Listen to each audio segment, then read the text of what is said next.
Good morning everyone! Ito po ang The Mindful Tito Podcast with me, Pop-Up Cardenas, where we share tips and lessons on having a better mindset as we grow older and becoming a happy human with a healthy mind.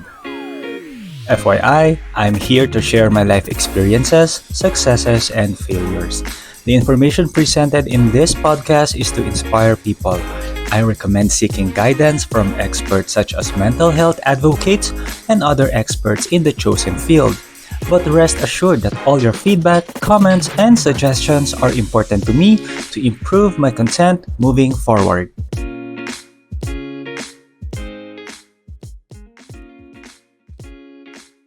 Good morning and welcome to episode 31 kung saan tatalakay naman natin kung bakit importante na i-appreciate natin ang mga pagkakamali natin sa buhay.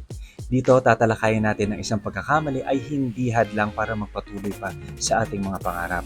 The goal is just simple. Just screw up, fail, and learn from it. Hindi dapat ginagawang issue ang pagkakamali or ang magkamali sa buhay. Sa totoo, ito dapat ang nagiging basehan natin para matuto. Ito rin dapat ang ginagawa nating inspirasyon para magpatuloy pa sa buhay. Sa totoo, ayaw kasi natin nagkakamali, di ba? Gusto natin parating maayos at maganda ang outcome ng ating mga ginagawa. Mas lalo kapag planado natin ang isang sitwasyon. Pero kasi hindi natin maiiwasan ang mga biglaang pangyayari tulad ng emergencies, biglaang paglihis ng mga nakatakdang plano, disgrasya, at marami pang iba. Hindi natin maiiwasan ang mga pagkakamali. Kailangan natin silang salubungin at bigyan ng solusyon at matuto dito. Kasi screwing up is the only way to move forward. So here are the 3 things that we need to know if we mess up in life. Number 1, hanapin ang bakit sa pagkakamali. Madalas sa simula, nagkakaroon na tayo kaagad ng anxiety sa buhay kahit hindi pa naman nangyayari ang isang bagay. Which is okay. Kasi ibig sabihin, pinaghahandaan natin ang sarili sa mga darating pang mga pangyayari. Ang nagiging problema lang doon ay pinapangunahan natin ang future kahit hindi pa naman natin alam ang mangyayari. Nag-e-expect tayo na magiging successful or mag-fail ba ang future situation. Kaya minsan, pag nag-fail tayo at hindi nangyari yung ini-expect natin mangyari, nawawalan tayo ng gana magpatuloy at gawin ulit ito. Okay lang na sumama ang loob kasi valid naman lahat ng emotions and feelings natin. So those feelings were also one of the learnings kung bakit kailangan hindi na maulit ang mga mistakes and failures next time. Pero the first thing to do para hindi na maulit ang pagkakamali ay look for the whys. Bakit tayo nagkamali?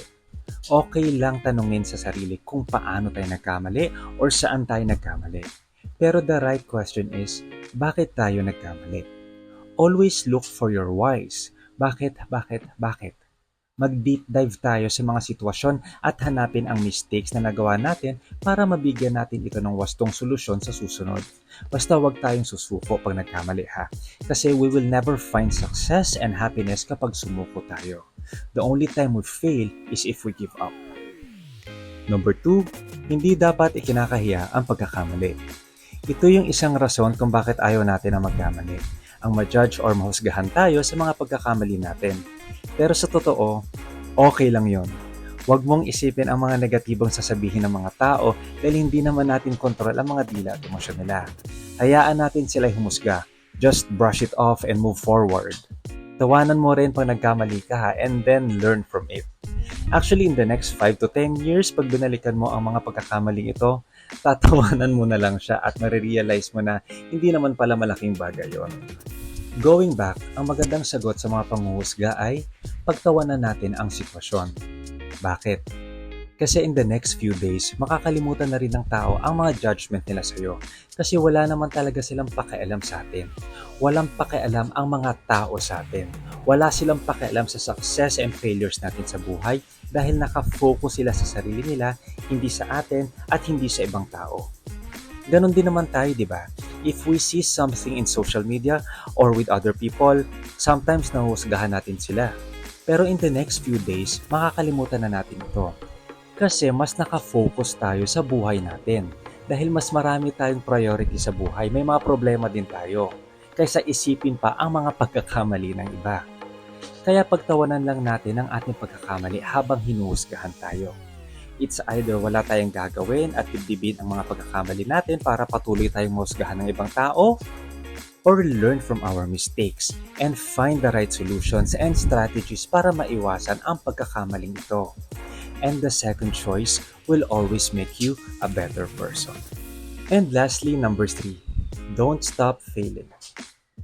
Alam naman nating hindi maganda pag nauulit ang pagkakamali kasi ibig sabihin hindi tayo natututo sa mga pangyayari ito.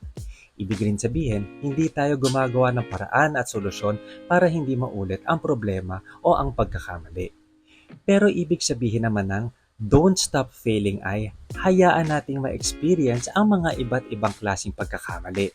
Para siyang assorted chocolates na hindi natin alam kung anong klaseng pagkakamali ang makukuha natin sa buhay.